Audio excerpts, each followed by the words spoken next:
வணக்கம். நீங்கள் கேட்டுக்கொண்டிருப்பது காதல் விலைமதிப்பற்றது வாணி.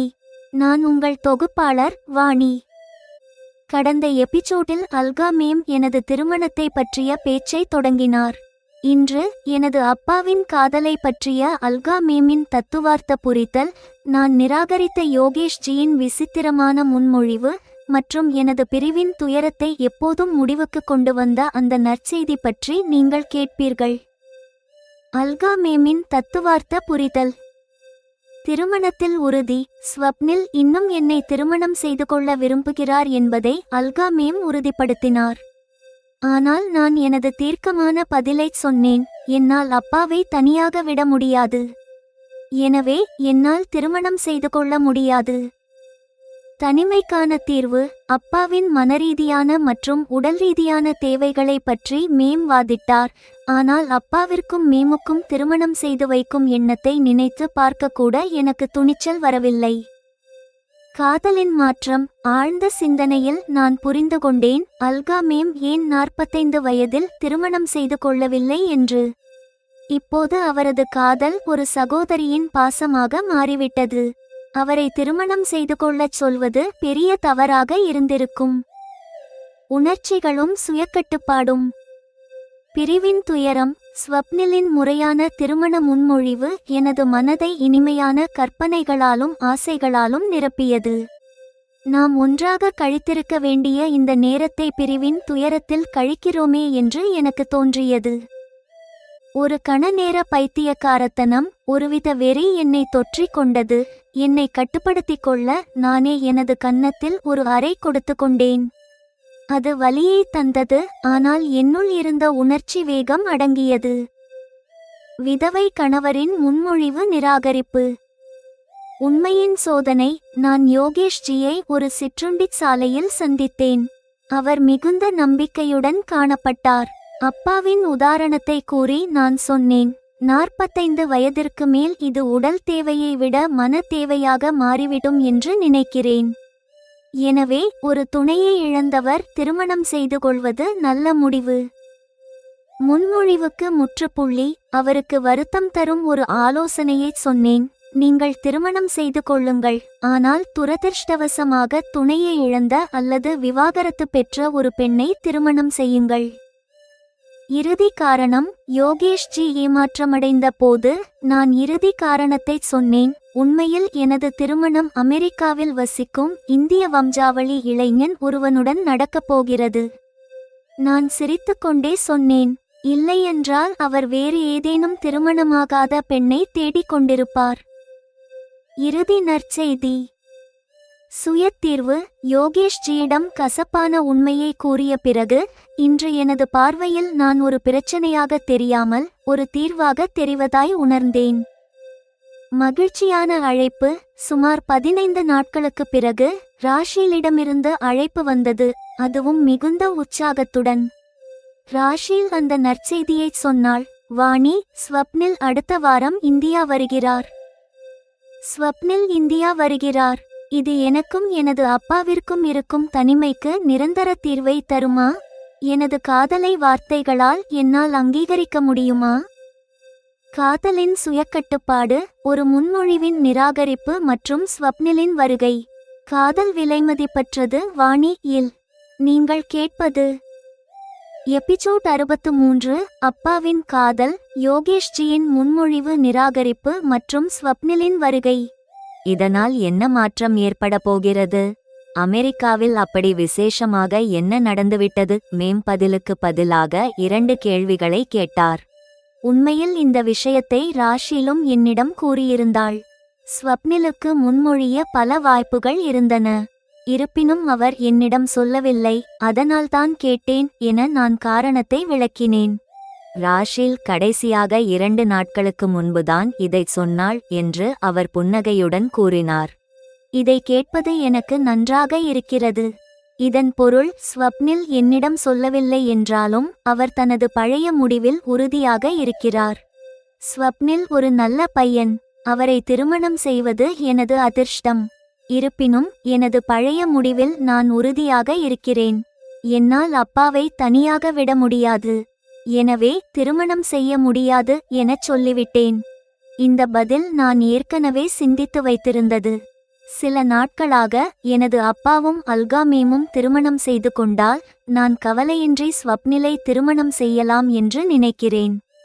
அப்போது அமெரிக்காவில் வசிக்க எனக்கு எந்த ஆட்சேபனையும் இருக்காது. மேம் ஏதாவது பேசினால் நான் இதைச் சொல்லலாம் என்று காத்திருக்கிறேன். நீரஜ்ஜி அத்தனை பலவீனமானவர் அல்ல. அவருக்காக நீ உனது திருமண வயதை கடக்க விடுவது சரியாக இருக்காது. இன்னும் 10-15 ஆண்டுகளுக்கு அவருக்கு யாருடைய ஆதரவும் தேவைப்படும் என்று நான் நினைக்கவில்லை. எதிர்காலத்தில் ஏதாவது நடந்தால் அப்போது பார்த்து கொள்ளலாம். அதுவரை அவருக்கு உணவு போன்றவற்றைச் செய்வது எனக்கு கஷ்டமில்லை. அல்காமேம் எனக்கு புரிய வைக்கிறார். அப்பா மீண்டும் ஒரு திருமணம் செய்து கொள்ள வேண்டும் என்று நான் இப்போதுதான் விரும்பத் தொடங்கியிருக்கிறேன். இதைவிட தெளிவாகச் சொல்ல எனக்கு துணிச்சல் வரவில்லை. 45 வயதில் திருமணம் செய்து கொள்ளாதவர்கள் இப்போது 60 வயதில் அதற்குச் சம்மதிப்பார்கள் என்று நான் நினைக்கவில்லை. அவர் உனது தாயை அவ்வளவு நேசித்திருப்பார். அப்படிப்பட்டவர்கள் மறுமணம் செய்ய மாட்டார்கள். மேம் சொன்ன உண்மையைத்தான் நானும் உணர்கிறேன். இருப்பினும் இந்த முன்மொழிவு அல்கா மேமை திருமணம் செய்வது பற்றியதாக இருந்தால் ஒருவேளை அப்பா யோசிப்பார் என்று எனக்கு தோன்றுகிறது. எனது திருமணத்திற்கு இதுதான் ஒரே வழி என்று நான் நம்புகிறேன். நீங்கள் விரும்பினால் அவர் உங்களை திருமணம் செய்யச் சம்மதிப்பார் என்று எனக்கு தோன்றுகிறது. நான் மேமிடம் இதைச் சொல்ல விரும்புகிறேன், ஆனால் என்னால் துணிச்சலை திரட்ட முடியவில்லை. எனது திட்டம் மனதிற்குள்ளேயே தங்கிவிட்டது. நான் அப்பாவிடம் பேசிவிட்டு பிறகு பதில் சொல்கிறேன் என்று கூறி பேச்சை தள்ளி போட்டேன். மேம் பொறுமையுடன் இருந்தார். வாணி, நீ யோசி, மீண்டும் மீண்டும் யோசி. இதனால் ஏதேனும் ஒரு வழி பிறக்கும். அவர் என்னை கட்டாயப்படுத்தவில்லை. இரவு மேம் உறங்கிய பிறகு நான் அவர் அருகில் படுத்துக்கொண்டு ஆழ்ந்த சிந்தனையில் இருந்தேன். இப்படியாக எல்லாம் நன்றாகவே நடந்தது. நான் எனது புத்திசாலித்தனத்தை காட்டாமல் இருந்தது நல்லதுதான். இப்போது எனக்கு தோன்றுகிறது, அல்கா மேமிடம் திருமணத்தை பற்றி பேசியிருந்தால் அது பெரிய தவறாக இருந்திருக்கும். அவர் அப்பாவை நேசிக்கிறார் என்பதற்காக இந்த வயதில் அவரை திருமணம் செய்ய விரும்புவார் என்று அர்த்தமில்லை. இன்று சமூகத்தில் அவர் பெற்றிருக்கும் மரியாதையை அவர் ஏன் கெடுத்துக் கொள்ளப் போகிறார்? அவர் அப்பாவை நேசிக்கவில்லை என்று அதற்கு பொருள் அல்ல. வயது மாற மாற அவரது காதல் எதையும் எதிர்பார்க்காத ஒன்றாக மாறிவிட்டது. நான் அமெரிக்காவில் இருந்தபோது அவர் அப்பாவுக்கு எந்த குறையும் வைக்கவில்லை. இளமை பருவத்தில் கூட அவர் கலாச்சாரத்திற்கு எதிராக நடக்கவில்லை. எனவே இன்று அவர் எதற்காகவும் ஏங்க மாட்டார். அப்பா மீது அவருக்கிருந்த காதல் இப்போது பாசமாக மாறிவிட்டது. இது எனக்கு இப்போது தெளிவாக புரிகிறது. அல்கா மேம் மூலம் ஸ்வப்னிலின் திருமண முன்மொழிவு எனக்கு கிடைத்துவிட்டது. இதுவே எனக்கு பெரிய வெற்றி. இது எனது மனதில் ஏற்படுத்திய உணர்வுகள் உடலில் புதிய அலைகளை உருவாக்கியுள்ளன. ஸ்வப்னிலை கட்டிப்பிடிக்க வேண்டும் என்று எனது மனது ஏங்குகிறது. எனது பிடிவாதம் மீதும் ஸ்வப்னிலின் பொறுமை மீதும் எனக்கு கோபமாக இருக்கிறது.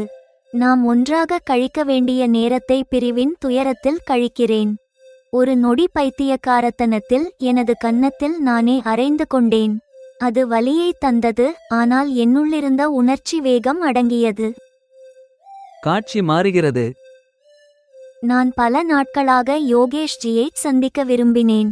சௌமியாவிடம் அவரது எண்ணை பெற்று அவரை சந்திப்பதற்கான நேரத்தை கேட்டேன். முடிவு செய்தபடி அடுத்த நாள் பள்ளியிலிருந்து திரும்பும்போது ஒரு சிற்றுண்டிச் சாலையில் நாங்கள் சந்தித்தோம். யோகேஷ்ஜி மிகுந்த நம்பிக்கையுடன் இருந்தார். நான் அழைத்து பேசியதால் பதில் அவருக்கு சாதகமாக இருக்கும் என்று அவர் நினைக்கிறார். அவரது உற்சாகத்தை பார்த்து எனக்கு பயமாக இருந்தது. நான் பேச்சை ஜாக்கிரதையாக தொடங்க வேண்டும். நான் 12ஆம் வகுப்பு படிக்கும்போது எனது தாய் இறந்தார். அப்போது எனது அப்பாவின் வயதும் உங்களது இன்றைய வயதிற்கு சமம். அவர் திருமணம் செய்யவில்லை. இன்று எனக்கு தோன்றுகிறது அவர் திருமணம் செய்திருக்கலாம் என்று எனத் தொடங்கினேன். ஆமாம் ஆமாம், நானும் அதையேதான் நினைக்கிறேன். ஒவ்வொருவருக்கும் உடல் தேவைகள் இருக்கும். அதற்கு ஒரு துணை இருப்பது அவசியம். அதனால்தான் நான் திருமணம் செய்ய விரும்புகிறேன் என உற்சாகமாக கூறினார். யோகேஷ்ஜி உடல் தேவையை முதன்மைப்படுத்தி பேசினார். எனது கருத்து அதற்கு மாறுபட்டது. 45 வயதிற்கு பிறகு இது உடல் தேவையை விட மன தேவையாக மாறிவிடும் என்று நினைக்கிறேன். எனவே ஒரு துணையை தேடுவது நல்ல முடிவு. இப்போது எனது அப்பாவை பாருங்கள். அவர் 60 வயதிலும் தனியாக இருக்கிறார். அவருக்கு மனரீதியான ஆதரவுதான் தேவை. அவர் தனியாகி விடுவாரோ என்ற கவலையில்தான் என்னால் திருமணம் செய்ய முடியவில்லை என எனது கருத்தை கூறினேன். நீ அவரை பற்றி கவலைப்படாதே. திருமணத்திற்குப் பிறகு அவரை நம்மோடு வைத்துக் கொள்வோம் என யோகேஷ் ஜி அவசரப்பட்டார். நான் இன்னும் சம்மதிக்கவில்லை. அதற்குள்ளாகவே அவர் திருமணத்தை பற்றி முடிவெடுத்துவிட்டார். இனி தாமதிப்பது சரியல்ல என்று எனக்கு புரிந்தது. யோகேஷ் ஜி, நீங்கள் சௌமியாவின் தந்தை. அதனால் உங்கள் மீது எனக்கு மரியாதையுண்டு. நீங்கள் திருமணம் செய்யுங்கள். ஆனால் துரதிர்ஷ்டவசமாக துணையை இழந்த அல்லது விவாகரத்து பெற்ற ஒரு பெண்ணை திருமணம் செய்யுங்கள். அவர் உங்களது வயதிற்கு நெருக்கமானவராக இருந்தால் இன்னும் சிறப்பு என நான் அவருக்கு வருத்தம் தரும் ஆலோசனையை சொன்னேன். அவர் காபி குடித்தபோது அப்படியே திகைத்து போய்விட்டார். சூடான காபியை அப்படியே விழுங்கினார். அவரது கண்களில் கண்ணீர் துளிர்த்தது. இதன் பொருள் நீங்கள் என்னை திருமணம் செய்ய மறுக்கிறீர்கள் என்பதுதானே? அவரது குரலில் வலி தெரிந்தது. யோகேஷ் ஜி, சொல்லுங்கள். சௌமியாவுக்கு திருமண வயது வரும்போது அவளை விட 15 வயது பெரியவரான ஒரு விதவை கணவருக்கு நீங்கள் மணமுடித்து கொடுப்பீர்களா என கேட்டேன். அவரிடம் பதில் இல்லை. அவர் அங்கிருந்து உடனே செல்ல விரும்பினார். சிப்பந்தியை கூப்பிட்டு தொகையை செலுத்தினார். உங்கள் முன்மொழிவை நிராகரிக்க இது மட்டுமல்ல, இன்னொரு காரணமும் உண்டு. உண்மையில் எனது திருமணம் அமெரிக்காவில் வசிக்கும் இந்திய இளைஞர் ஒருவருடன் நடக்கவிருக்கிறது என்று சொன்னேன். நீங்கள் முன்பே இந்த காரணத்தை சொல்லியிருக்கலாம் என்று அவர் வருத்தத்துடன் சொன்னார். அவர் தொகையை செலுத்திவிட்டு அங்கிருந்து சென்றார்.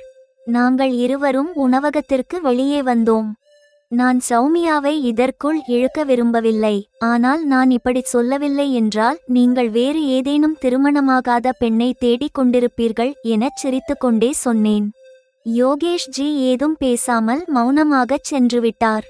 இன்று எனது பிரச்சனைக்கு நானே ஒரு தீர்வாக காணப்படுகிறேன். 15 நாட்களுக்குப் பிறகு ராஷிலிடமிருந்து வீடியோ கால் வந்தது. வாணி, ஸ்வப்னில் அடுத்த வாரம் இந்தியா வருகிறார் என அவர் மிகுந்த உற்சாகத்துடன் சொன்னார். விமர்சனம் மற்றும் வழிகாட்டுதல். பிரியமான நேயர்களே, எபிசோட் 63 வாணியின் வாழ்க்கையில் ஒரு முக்கியமான திருப்பம். தனது கடமைகளை அவர் உணர்ந்து செயல்படுகிறார். இந்த எபிசோடில் வாணி தனது தந்தையின் மீதான பாசத்தையும் சமூகத்தின் நிலையை அவர் எதிர்கொண்ட விதத்தையும் காணலாம். யோகேஷின் முன்மொழிவை அவர் நாகரீகமாக மறுத்தது அவரது முதிர்ச்சியை காட்டுகிறது.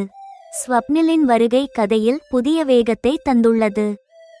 எபிசோட் 63 நிறைவுற்றது.